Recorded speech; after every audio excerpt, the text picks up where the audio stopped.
Bismillahirrahmanirrahim. Assalamualaikum warahmatullahi wabarakatuh.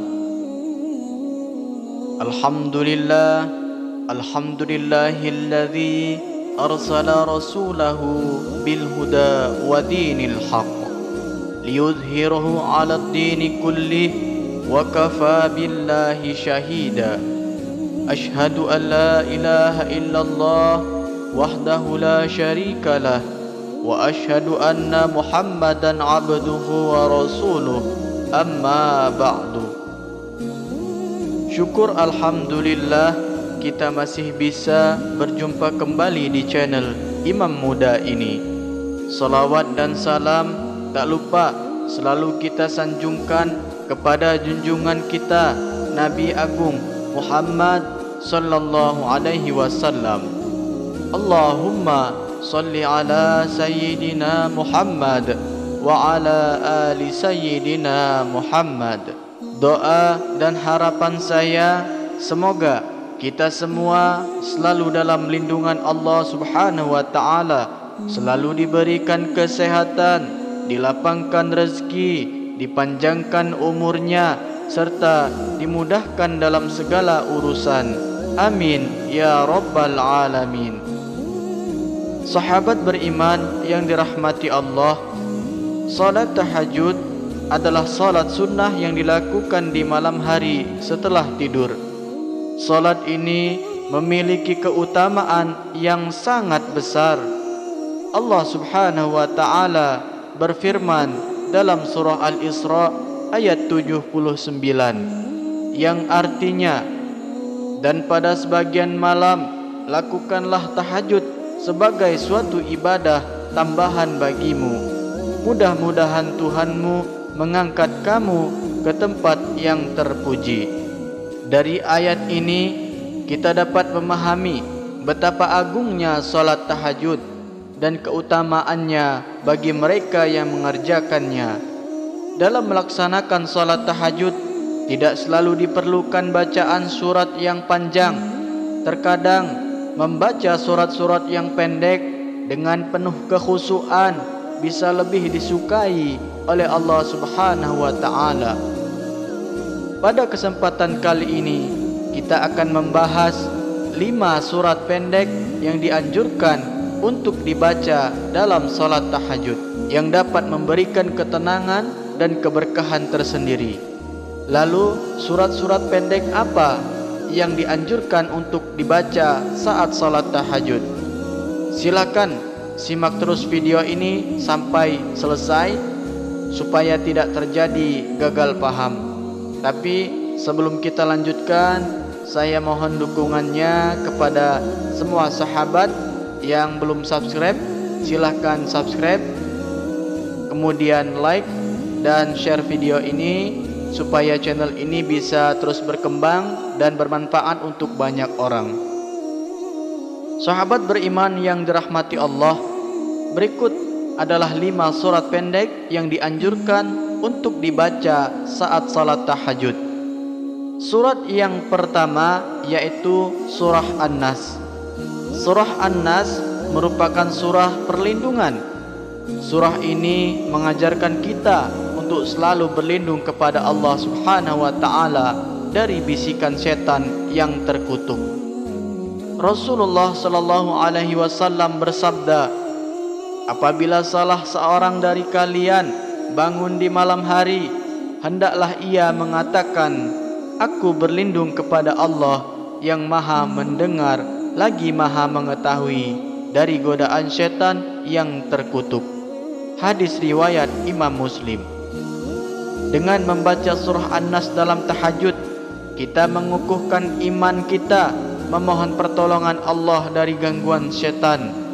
Surah ini merupakan doa langsung untuk memohon perlindungan dari kejahatan yang tersembunyi dan jelas. Dalam konteks salat tahajud, membaca surah An-Nas memperlihatkan pengakuan akan kelemahan dan kebutuhan manusia akan perlindungan Allah, sehingga memperkuat kedekatan dan ketergantungan kepadanya. Ulama besar seperti Imam Ghazali menegaskan bahwa membaca surah An-Nas dapat membantu dalam menjauhkan diri dari pengaruh jahat, baik itu dari jin maupun manusia, serta memperkokoh keyakinan kepada kekuatan perlindungan Allah yang tak terbatas. Dengan membaca surah An-Nas dalam salat tahajud, kita secara yakin mengakui ketergantungan kita kepada Allah dalam menghadapi segala macam godaan dan ancaman yang tersembunyi di sekitar kita. Ini merupakan langkah penting dalam memperkuat ikatan spiritual dengan Sang Pencipta, yaitu Allah Subhanahu wa Ta'ala, dan menegaskan kepercayaan kita bahwa hanyalah Dia yang mampu memberikan perlindungan yang sempurna dari segala macam bahaya dan fitnah. Surah yang kedua adalah surah Al-Falaq. Surah Al-Falaq juga merupakan surah perlindungan. Nabi Muhammad SAW sering membaca surah ini untuk memohon perlindungan kepada Allah dari segala kejahatan.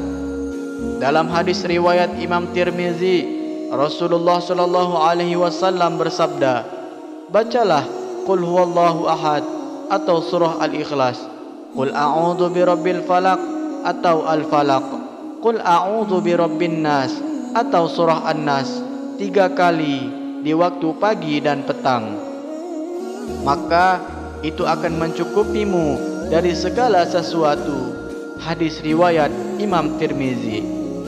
Dengan membaca surah Al-Falaq dalam salat tahajud, kita memohon pertolongan kepada Allah dari segala keburukan yang mungkin mengancam kita.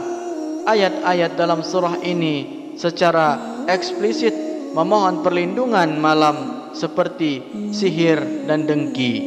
Dalam konteks solat tahajud, membaca surah Al-Falaq dipandang sebagai upaya untuk mengatasi ketakutan dan kecemasan serta memperkuat tawakal kepada Allah.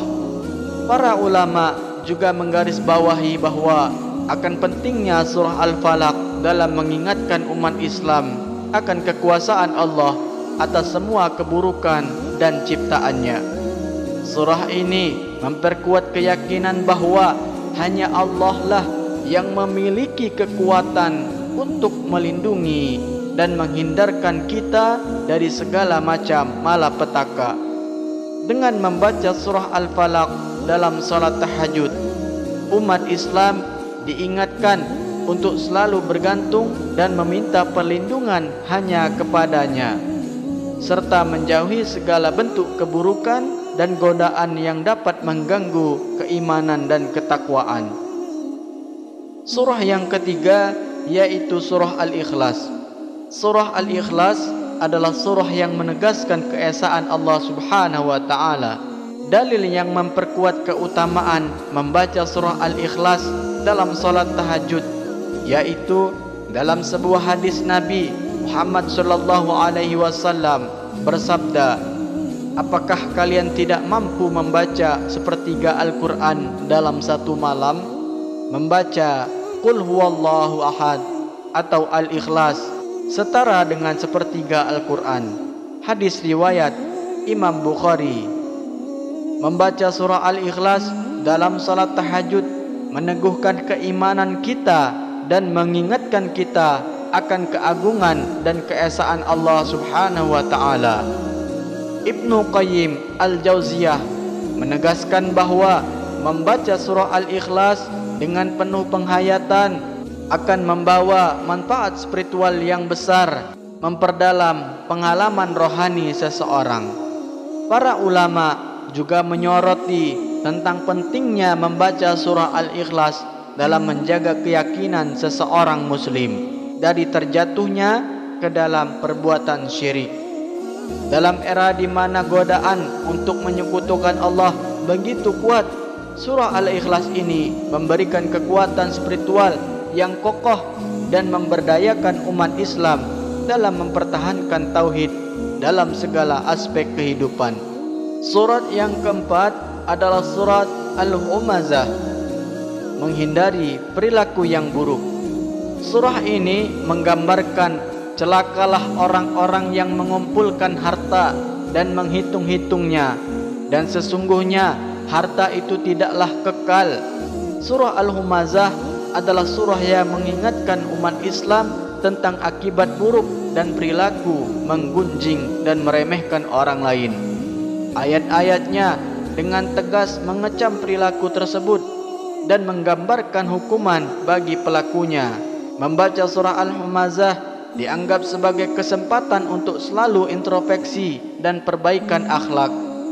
Para ulama seperti Syekh Ibn Rajab Al-Hambali menekankan bahwa surah Al-Humazah menyoroti tentang pentingnya kesadaran akan kehidupan akhirat dan perlunya menghindari sifat sombong serta meremehkan orang lain. Yang kelima, surah Al-Ma'un, yaitu mengabdi kepada sesama sebagai bagian dari iman. Surah Al-Ma'un mengkritik keras sikap orang-orang yang mengabaikan kebutuhan orang miskin dan yatim. Dalam sebuah hadis Nabi Muhammad SAW menegaskan pentingnya menolong orang-orang yang membutuhkan sebagai bagian dari iman. Seorang ulama besar seperti Imam Asy-Syafi'i menganggap surah Al-Ma'un sebagai kriteria untuk mengevaluasi keikhlasan dalam beribadah dan beramal. Membacanya dalam salat tahajud menjadi pengingat bagi umat Islam untuk selalu mengevaluasi niat dan amal perbuatan mereka. Surah ini memperkuat kesadaran akan pentingnya mengabdi kepada sesama sebagai wujud iman yang sejati. Dengan membaca surah Al-Ma'un dalam salat tahajud, umat Islam diingatkan untuk senantiasa peduli dan membantu sesama, terutama kepada orang-orang yang membutuhkan. Hal ini bukan hanya sebagai kewajiban sosial, tetapi juga sebagai ekspresi dari iman yang mendalam. Wallahu alam bissawab. Sahabat beriman yang dirahmati Allah, itulah 5 surah pendek yang dianjurkan dalam salat tahajud yang paling dahsyat. Semoga Allah Subhanahu wa taala memudahkan kita untuk mengamalkannya serta menyampaikannya kepada saudara-saudara kita, dan semoga tayangan ini bisa bermanfaat untuk kita semua. Amin ya rabbal alamin. Akhirul kalam, wassalamualaikum warahmatullahi wabarakatuh.